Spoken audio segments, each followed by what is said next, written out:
ये कलीसिया सबको जय मसीह की प्रेज द लॉर्ड। आइए आज के लिए हम लोग डिवोशन में जाएंगे और प्रे करते हैं। दयालु और करुणामय परमेश्वर पिता, सारा आदर सारा गौरव हम तुझे देते हैं। तू सर्वशक्तिमान परमेश्वर, तू सर्व जगह पे मौजूद रहने वाला, प्रत्येक लोगों से प्रेम करने वाला, निस्वार्थ सेवा करने वाला। धन्यवाद देते प्रभु यीशु तेरे पवित्र लहू के लिए, तेरे क्रूस के लिए, संपूर्ण कार्यों के लिए। धन्यवाद देते कलीसिया के लिए, यीशु मसीह के नाम से मांगते हैं, आमीन। ओके ब्रदर एंड सिस्टर, आज जो हम लोग बाइबल के ऊपर बात कर रहे हैं, प्रेरणा के बारे में गलत विचार। दूसरा तिमोथी 3:16 में संपूर्ण ना हर एक पवित्र शास्त्र परमेश्वर की प्रेरणा से रचा गया है। कई सारे लोग इसको नहीं मानते। कुछ बातें 3 पॉइंट्स है, जो 3 पॉइंट्स का हम थोड़ा सा उत्तर देना चाहते हैं और बताना चाहते हैं लोगों का विचार किस तरह होता है।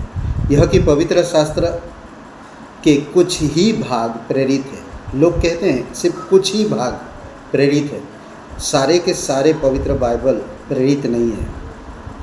यह विचार दूसरा तिमोथी 3:16 का सही अनुवाद ना होने से आया है।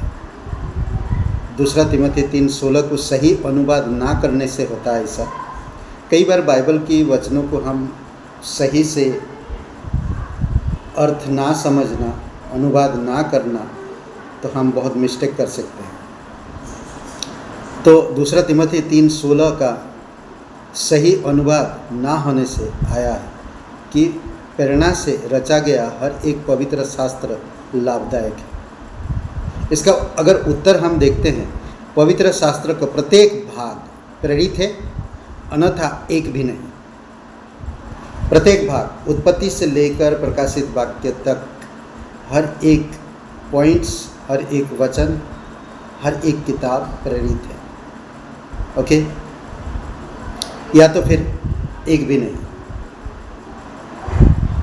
हम इसका निर्णय कैसे करें कि कौन सा भाग परमेश्वर का वचन है और कौन सा भाग मनुष्य का वचन है?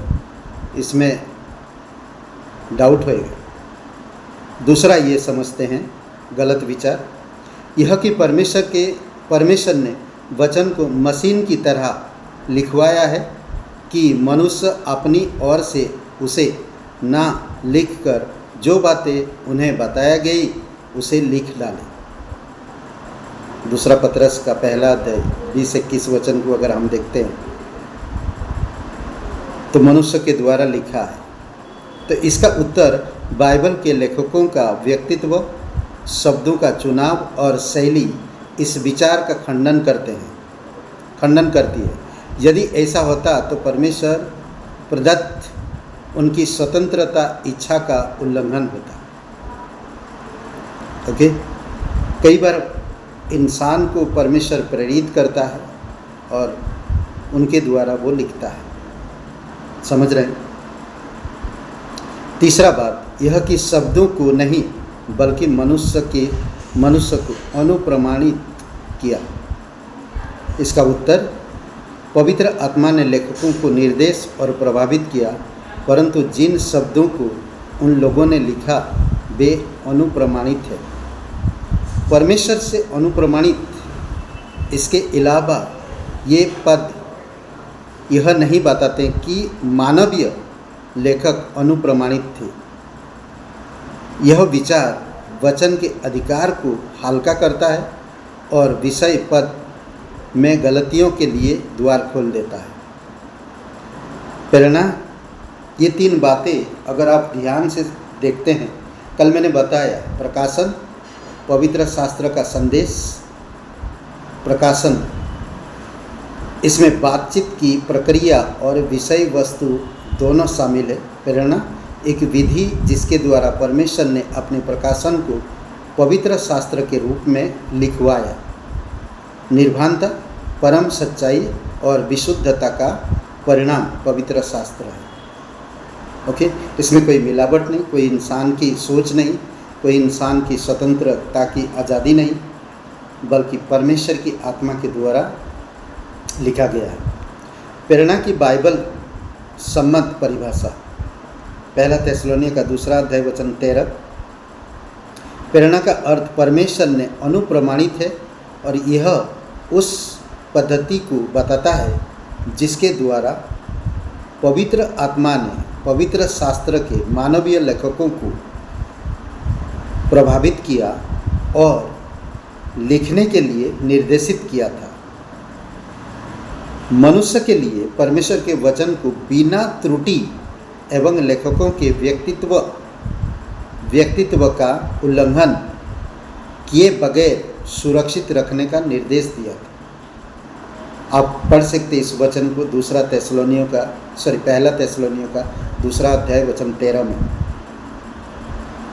प्रेरणा पवित्र शास्त्र के मूल शब्दों से संबंधित है। मूल शब्दों से संबंधित है प्रेरणा। हर एक वचन प्रेरित है, हर एक वचन परमेश्वर के द्वारा। आमीन। और भी बहुत सी बातें हम आगे बात करेंगे। ओके, आज इतना। आप इतने बारे में सोचिए, विचार करिए, वचन पर गौर करिए, ध्यान करिए, वचन पढ़िए रोज। आमीन। आइए प्रार्थना करते हैं। पवित्र महान और सर्वशक्तिमान परमेश्वर पिता, सारा आदर सारा गौरव हम तुझे देते, धन्यवाद देते इस समय। जीवित और पराक्रमी परमेश्वर, तू सच्चा है और हर एक लोगों में तू सच्चाई को बैठाता है। प्रत्येक लोगों से तू प्यार करता है। तू कभी झूठ बोल नहीं सकता, तू कभी किसी को धोखा दे नहीं सकता। तेरे वचन, हर एक वचन प्रेरित है और तेरी प्रेरणा के द्वारा प्रकाशित है। तूने मनुष्य को प्रेरित किया और लिखने के लिए पवित्र आत्मा के द्वारा लिखवा है। धन्यवाद देते प्रभु यीशु। आज हमारे पास पवित्र वचन है, इसलिए प्रभु तेरी महिमा कर, प्रत्येक लोगों को अभिषेक कर, यीशु मसीह के नाम से मांगते हैं। आमीन। ब्रदर एंड सिस्टर, सबको जय मसीह की। Praise the Lord. शुभ रहे दिन आपका। बहुत बहुत धन्यवाद। लाइक करिए, कमेंट करिए, शेयर करिए। जय मसीह की।